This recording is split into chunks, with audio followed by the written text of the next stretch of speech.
Money is his own university. La vie est un choix. Quel est votre choix? La pauvreté ou la richesse? Ici, le choix est vite fait et connu. C'est la richesse, la prospérité, le bonheur, l'abondance, l'éducation honnête, l'amour, le pardon et le partage. Vous êtes né riche et heureux pour être riche et heureux. La richesse et le bonheur sont des droits à manifester. Ne laisse personne te dire le contraire. Même pas moi, coach Simon Ouedraogo. Nos conférences, séminaires et formations sont taillées sur mesure pour vous.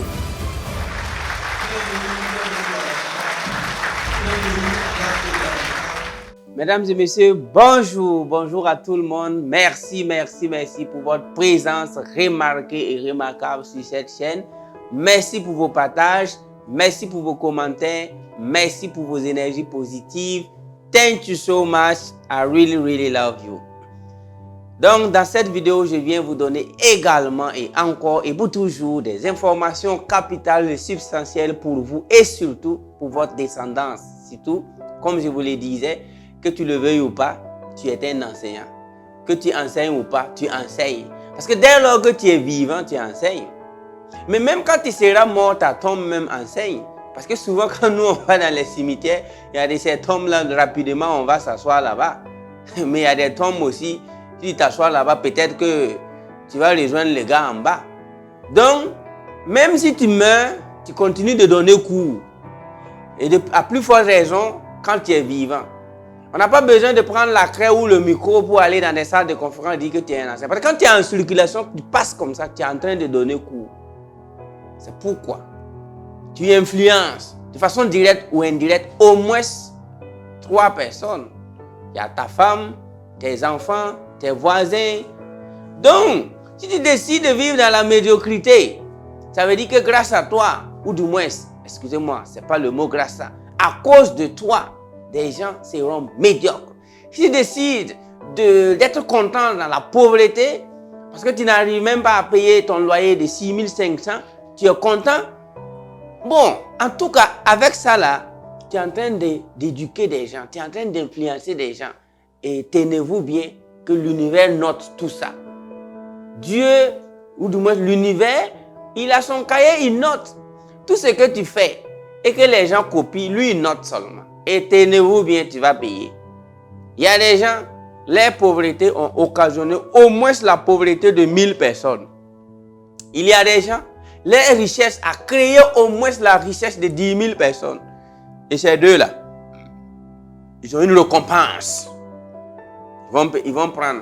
C'est pourquoi dans cette vidéo, moi je viens vous donner, vous dire de respecter ou du moins un hommage. Cette vidéo, j'ai dédié cette vidéo à nos ancêtres. Donc moi j'ai appelé ça hommage aux ancêtres.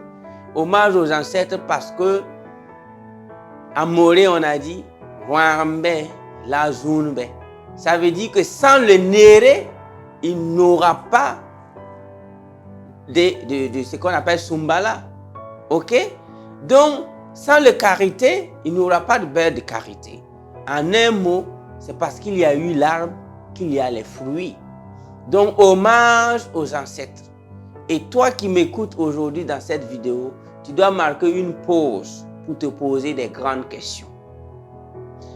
En fait, personne ne connaît son âge. Nous estimons notre date de naissance. Mais l'âge de l'homme, de façon métaphysique, il faut des calculs métaphysiques pour dire qu'il y a quel âge en réalité. Sinon, quand nous on prend un homme comme ça, métaphysiquement, on ne peut pas dire qu'il a 20 ans ou 25 ans. Ça, c'est la pensée limitante. C'est-à-dire qu'il est né dans telle maternité en l'an 2000. Ceux qui sont nés en l'an 2000, vous voyez que même les derniers de classe en mathématiques peuvent calculer leur âge. Tu es né en quelle année? En 2000. Bon, 2000, ça fait 21 ans. En 2021, 2070, 2040, donc c'est facile. Hein? Mais quand on dit je suis né en 1862, rapidement, les calculs, c'est un peu né en 1976. Souvent, on calcule l'âge là. Mais quand on dit il est né en 1900 pile ou en 2000, donc c'est pour vous dire que vous qui me suivez là, vous allez me dire que vous avez 50 ans, j'ai 25 ans, que j'ai 13 ans, j'ai 14 ans, j'ai fêté mon anniversaire, aujourd'hui je viens d'avoir 38 ans, tout ça là. si on fait référence à un papier A4 communément appelé extrait de naissance. Mais si on va remonter dans l'univers, si on va remonter dans l'âme de l'homme, en réalité, tu n'as pas 13 ans, tu n'as pas 20 ans. Tu vaux mieux que ça, puisque ta lymphe, ton sang, ton ADN, ce sont des passations, ce sont des dons. C'est pourquoi quand on enlève le sang de l'homme, ou du moins son ADN, on fait des études, on va dans un cimetière ou dans ton village, on prélève également les ossements de ton grand-père, on va trouver des similitudes. Pourquoi? C'est intriguant, non? Cette découverte, ou du moins ces informations scientifiques devraient nous faire peur, devraient nous faire penser. Si ton grand-père qui est décédé il y a 100 ans, si on prend ses ossements, on retrouve les mêmes configurations ADN que toi. Mon ami, Bob Marley a dit, you running away, you can't run away from yourself. Running away, you can't run away from yourself. That's the great guy. Bob Marley said that. Bob Marley a dit, tu ne peux pas te fuir. Mais vous savez, il y a très longtemps, les gens ont essayé de se fuir. Plus précisément ici en Afrique. Pourquoi moi je fais cette vidéo pour vous dire que s'il y a des églibiciens et des invertébrés mentaux qui vous ont dit que vos ancêtres sont allés en enfer, il faut lui poser la question où se trouve même la tombe de ton ancêtre. Parce qu'il y a des invertébrés mentaux qui se promènent de temps en temps pour convaincre certains jeunes que son grand-père est en enfer, que son grand-père, l'âme de son grand-père est souffrant, comme si c'est lui qui l'a enterré, comme si c'est lui qui a creusé sa tombe. Si toi tu n'as pas creusé la tombe de mon grand-père, comment peux-tu me dire que mon grand-père n'est pas heureux là où il est? C'est de l'impolitesse. On appelle ça de l'impolitesse. C'est pourquoi vous qui suivez cette vidéo, you got to breathe deeply. Vous devez respirer profondément et prendre note. Et commencer à respecter un hommage à vos ancêtres. Chacun de vous, dans sa lignée matrimoniale ou patrimoniale, a un messie là-bas. C'est pas parce que tes parents sont pauvres que tu vas croire que tes ancêtres étaient pauvres. Souvent, quand on limite nos pensées à papa et maman, on vit dans l'enfer. Parce qu'on regarde que papa n'est pas riche, maman n'est pas riche. Je n'arrive pas à me payer ceci, je ne vis pas bien. Mais tu as oublié que ton grand-père n'était pas pauvre. Peut-être que c'est ton papa qui n'a pas su perpétuer la richesse. Peut-être que ton arrière-grand-père était riche. Donc, je sais que chacun de vous qui suit cette vidéo vient d'une famille riche. Mais c'est parce que ce que tu vois sous tes yeux, si c'est pauvre, tu crois que tu viens d'une famille riche, pauvre. Je prends l'exemple de mon cas pratique. Quand j'ai commencé à arrêter d'être idiot et de penser idiot, je me suis mis à faire des recherches métaphysiques, psychologiques, astrologiques, wakologiques, anthropologiques, je dirais même historiques, sur ma lignée. Parce que papa ne pouvait pas payer ma scolarité de 5000 francs. On me cherchait tout le temps, j'étais toujours envoyé. Quand ceux qui contrôlaient les scolarités arrivent à l'école, moi je commence à ranger mes cahiers pour lui faciliter la tâche. Donc quand le monsieur apparaît, bon, je demande mon bic là, si j'avais prêté des choses à des gens, je demande et je commence à ranger parce que je sais que même si il a la presbytie, il ne peut pas ne pas voir mon nom sur la feuille. Mais à ce moment, on a commencé à ne pas être fiers de nos parents parce qu'on ne figure pas parmi les enfants qui vont à l'école avec des sacs. Nous, on a toujours reçu à l'époque, hein, quand je parle d'école, je parle de CP1 jusqu'en classe de CM2. Je mets le stop loss là-bas. Ok, stop loss CM2. Donc, à l'école primaire, nous, on a toujours reçu nos listes de fournitures en mois d'avril. C'est en avril-mai, vers les fins de l'année là, que nous, on arrive maintenant à avoir la totalité des cahiers demandés. 1er octobre, on écrit 25 cahiers de 100 par an, on recopie. Nous, on va recopier 3 leçons dans un seul cahier d'abord. Et 1 mois après, tu gagnes 2 cahiers. Deuxième trimestre, tu gagnes 3 cahiers. Troisième trimestre même, on continue de payer cahier. Ça vient comme des gouttes d'eau. Malgré ça, on n'a jamais redoublé de classe. J'ouvre cette parenthèse pour vous dire que peu importe la situation où vous vivez, arrêtez de penser seulement à vos parents. Pensez à vos ancêtres. Pour mon cas pratique, j'ai commencé à faire des investigations pour chercher à savoir qui étaient mes grands-parents. J'ai fouillé. Et tenez-vous bien que même mes parents ne voulaient même pas me dire certaines vérités sur mes grands-parents. J'ai dit, je suis allé même avoir des gens qui sont plus âgés que mon papa, que je respecte et je salue, il a plus de 80 ans. Ma maman, I love them, j'aime mes parents, moi j'adore mes parents, on est toujours... Donc, je suis allé faire une découverte qui m'a vraiment aidé. Je suis allé découvrir que mon grand-père était un des hommes les plus riches dans sa zone géographique. Et à 50 km de rayon, tenez-vous bien, j'ai dit bien 50 km de rayon, il y a des gens qui venaient emprunter des habits chez mon grand-père pour porter. Pendant même que je vous parle, même, je crois qu'il est calé même ici. Donc, big up grand-père. Donc, I respect you. Donc, lui, les gens venaient emprunter des habits.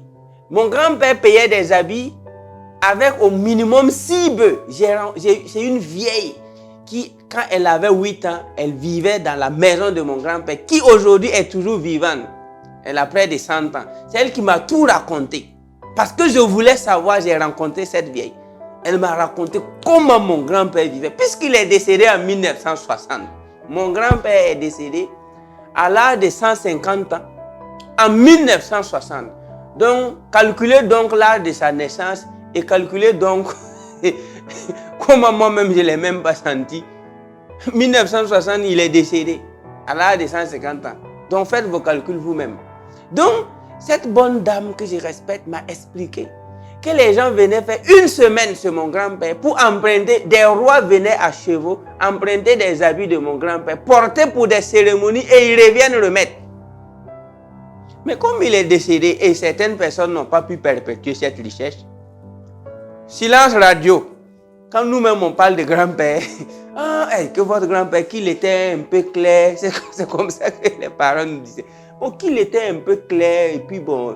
Et puis on nous raconte ça comme ça. Moi j'ai dit non mais ça ne peut pas être comme ça. Et là encore, je pars chez ma famille maternelle pour essayer de savoir qui était le père de ma mère et la mère de ma mère. Waouh! À l'heure où je vous parle même, ils sont calés ici. Waouh. Respect total. Respect. Et même, ils étaient même des métaphysiciens.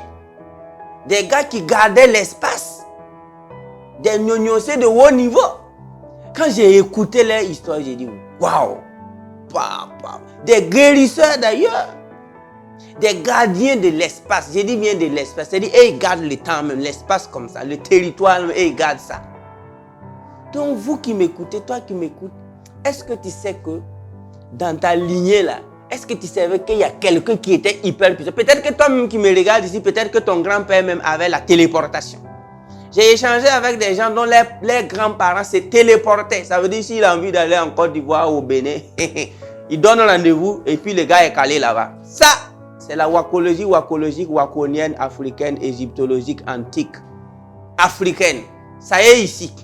Et ça y est toujours là. Le monsieur, il n'a pas besoin de voyage, de car, d'avion, première classe. Non, il n'a pas besoin de ça. Il a besoin seulement de dire, je vais ici.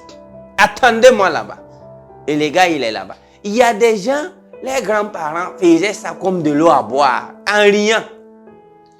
Maintenant, aujourd'hui, avec l'aliénation, le lavage de cerveau, il y a des gens qui sont assis devant des gens qui n'ont même pas leur âge et qui insultent leurs grands-parents. Et puis le monsieur, il applaudit. Oui, j'ai souvent vu des groupes de gens qui sont assis en train d'écouter quelqu'un, je ne connais même pas son titre, et qui dit que non, que vos ancêtres étaient ceci, ils sont morts, tant, ils sont en enfer. Et le gars, il applaudit. Vous voyez des gens comme ça, je suis désolé de vous informer. C'est malédiction seulement. Depuis ma naissance jusqu'à aujourd'hui, j'ai fait plus de 8 religions. Je bosse la Torah, Kabbale, le Talmud, la Bible, le Coran. Je lis presque tous les livres saints. Mais jusqu'à aujourd'hui, je n'ai jamais manqué du respect une milliseconde à un de mes parents géniteurs et surtout à mes grands-parents, à mes ancêtres. Dans toutes choses, il y a des positifs et des négatifs. Mais nos ancêtres n'étaient pas des bandits, ils n'étaient pas des voyous. Ils étaient hyper intelligents que nous. Je vous explique. Au village, quand vous entendez que quelqu'un a 10 enfants, il a minimum 100 hectares qui l'appartient. Au village, quand tu entends que quelqu'un a 6 enfants, il a au minimum 5 hectares pour chaque enfant. Mais dans les villes, les cravatés, quand tu entends qu'il a 4 enfants, il a 300 mètres carrés non construits pour eux. Quand tu entends qu'il a 10 enfants, tout ce qu'il a bâti là, 300 mètres carrés, n'a même pas encore obtenu PIH. Il a 8 enfants. Et c'est ce même monsieur, après avoir payé un parfum de 500 francs, il va dire que les ancêtres sont allés en enfer. Voilà. Quand tu le montres au village, chez nos ancêtres, chez nos grands-parents, le gars il est assis sur de l'or. Il sait même pourquoi il fait des enfants. Parce que s'il n'avait même pas minimum 10 hectares pour dire mon fils, voici, c'est pour toi. Va fonder ta famille ici. Il ne met même pas des enfants au monde. Mais aujourd'hui, avec les gros français que nous on parle là, on vient en ville, on bombe notre poitrine, on fait des enfants, alors que tout ce que nous avons comme propriété bien, c'est 300 mètres carrés. Dans un continent de 30 millions de kilomètres carrés. Et au lieu de se taire pour travailler dur et quitter ce fourgon-là, le gars il se lève, il est pour et il est partant. Et il approuve que nos ancêtres étaient des athées, que nos ancêtres étaient des gens qui ne connaissaient pas Dieu. En fait, si vous n'arrêtez pas d'écouter certains bandits spirituels, je suis désolé, tout ce que vous allez faire dans votre vie, c'est zéro. Je dis bien zéro, parce que vous n'avez pas d'énergie, vous n'avez pas de vibration, vous n'avez pas de connexion. C'est pourquoi la meilleure manière de rendre hommage à tes ancêtres, ça ne veut pas dire que tu vas aller tuer des poulets. D'ailleurs, si tu veux, il faut tuer d'ailleurs. Mais s'asseoir simplement dans ta maison, penser à tes ancêtres, dis merci grand-père, merci grand-mère, merci mère de ma mère, merci mère de mon père, merci à la mère de mon père, de mère de ma mère. Ça la simple là. Même si tu ne tues pas poulet, même si tu ne sais même pas quoi faire, rien que ça là, il y a quelque chose qui s'ouvre dans ta tête. Il y a des neurones qui commencent à mettre en action. Si vous lisez même la Bible dans sa partie Genèse, là, qu'est-ce qu'on a commencé à dire? Genèse, telle personne a enfanté, telle personne qui a enfanté, telle personne. Ça, c'est quoi? C'est pour garder la ligne. C'est pour s'assurer que tu ne viens pas d'un animal. C'est pour s'assurer qu'il y a eu des gens qui se sont bien comportés. Tenez-vous bien même qu'il y a des familles qui ont disparu, comme les dinosaures. Ça veut dire quoi? Ça veut dire qu'il y a des gens, c'est Dieu, l'univers même qui a stoppé même leur procréation. C'est-à-dire, à partir de toi, c'est fini. Et tout le monde est mort et c'est fini pour la famille. Ça, je vous informe. Hein? Il y a des familles qui ont disparu. C'est l'univers qui peut stopper la procréation des gens. Pourquoi il y a des gens même aujourd'hui, avec les mauvais comportements là, l'univers même a stoppé certaines choses, dans certains pays même. Donc ici en Afrique, en tout cas, pour le moment on est fécond. Mais il faut qu'on commence à penser grand. Il faut qu'on commence à penser grand. Il faut qu'on commence à être reconnaissant. Pourquoi des familles ont disparu comme des dinosaures? Parce que l'univers a trouvé que ça ne sert même pas de laisser ces gens-là se reproduire. Mais tenez-vous bien que vous qui regardez cette vidéo, ça dit que si on va remonter le temps, il y a 1000 ans, 2000 ans, ton grand-père était là. Il a joué un bon rôle. Sinon, toi-même, tu ne serais pas là. Si ton grand-père s'était mal comporté avec l'univers, si ton arrière-grand-parent était grand-père ou grand-mère s'était mal comporté avec l'univers, d'ailleurs, même ton papa n'aurait même pas la chance de te mettre au monde. Donc, tout être vivant, surtout un être humain, doit être minimum reconnaissant envers minimum ses 5-6 ancêtres. côté maternel, paternel. Ça, c'est le minimum d'abord. Mais voici des gens, non seulement ils ne sont pas reconnaissants, ils ne disent même pas merci à leurs ancêtres, et puis ils s'assoient sur les deux fesses pour les insulter, pour les dénigrer. Bonjour les dégâts. Bonjour tout ce que vous pouvez imaginer.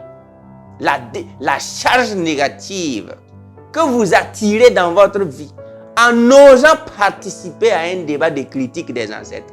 Si tu vois quelqu'un même qui critique, il faut fuir. Il ne faut même pas t'asseoir même écouter. Puisque tu n'étais pas là-bas, tu n'étais pas né, tu n'as pas vu. Donc si toi tu t'assois autour d'une table où un monsieur commence à critiquer les ancêtres, pardon, je te demande d'emprunter la chaussure la plus résistante et tu te mets à courir. Parce que si on te trouve même là-bas, on va vous mettre tous dans le sac et taper. Comme ce que j'aime dire les soldats. On va les nifler. Donc, vous avez un exercice. Vous pouvez honorer vos ancêtres mentalement en fermant juste les yeux. Dire que je sais que si toi, grand-père, tu n'étais pas né, si toi, grand-père, tu n'avais pas existé, mon père ne serait pas, encore moins moi. Ça te coûte combien de dire ça? Ça te coûte combien de faire ça? Avec ça, là, ce qui reste maintenant, là, les autres choses, là, on pourrait vous mettre en contact avec des gens qui pourront vous aider à être vraiment connecté. Et quand tu es connecté dans ça, je t'informe que tu peux aller te promener dans n'importe quelle religion du monde. Tu peux même changer de religion chaque semaine si tu veux. Mais tu seras toujours le meilleur dans la religion où tu es. Et avec ou sans religion, tu seras la personne la plus heureuse. Mais gare à toi. Malheur à toi. Si tu t'amuses à faire erreur, à participer à une conversation où on a critiqué les ancêtres et puis tu dis c'est vrai comme si c'est toi qui as creusé leur tombe. Je suis désolé, tu dois commencer à chercher, à dire pardon, à demander pardon et tu prends ton chemin. Ils ne nous ont jamais demandé de les plier, jamais. Ils n'ont même pas intérêt parce que eux ils connaissent, eux ils savent. Donc quelqu'un qui connaît, qui sait, ne négocie pas avec quelqu'un qui est perdu. Et ils ne font pas de la pub. Et ils sont assis dans l'amenti. Avec l'énergie qu'il faut. Si tu ne vas pas venir chercher, prends ton chemin. Mais dans tout ça, tu ne viens pas et c'est toi qui as le culot d'insulter. I am sorry. C'est là la base fondamentale des dégâts. Ici en Afrique. Et je suis désolé. Je devais faire cette vidéo pour un peu du stop loss. Because knowing is speaking. You can't knowing without saying, without speaking. Il y a des choses quand tu connais, il faut dire pour sauver au moins des vies. Donc, I did my job. J'ai fait ce que je devais faire. Take it like this. Prends ça comme ça. Et travaille ça. Maintenant, si tu as envie d'attirer tout ce que tu veux dans la vie, Haya, débrouille-toi. Moi, j'étais chargé de vous informer que si tes ancêtres étaient des vripouilles, tu ne serais même pas là. Il y a des familles qu'on a stoppées il y a longtemps dans l'univers. Stop creation. L'univers a ce pouvoir-là. Et là, j'ai fini en disant que si tu n'honores pas les ancêtres, tu ne seras même pas un ancêtre pour qu'un jour on t'honore. Fin de citation.